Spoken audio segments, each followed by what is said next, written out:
It's great to hear the work that's been done in Bristol, which is progressive, and it reassures people like me when I look around the rest of the UK and see what's not in place.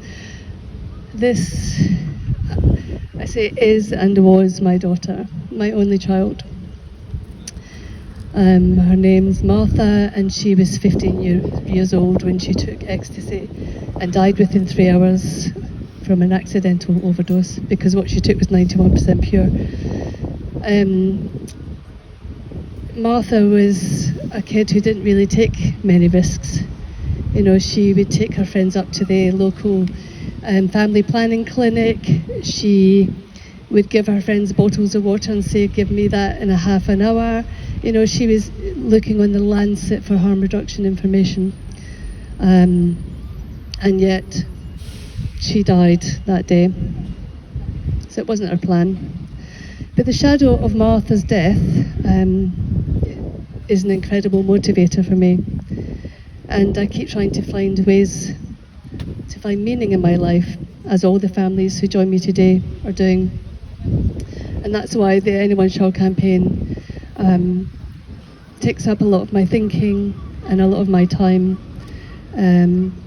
And in honouring Martha over the past 11 years since she died, there's not much that I'll get up for and go out and travel for, because I don't have the energy, to be honest. But this campaign, I will always do everything I can until we don't need to be doing this anymore. So as we know, 80 people die in the UK from a drug-related death currently. And I shudder now to think of those families and the journeys they've got ahead of them, like me, living beyond their worst fear having happened.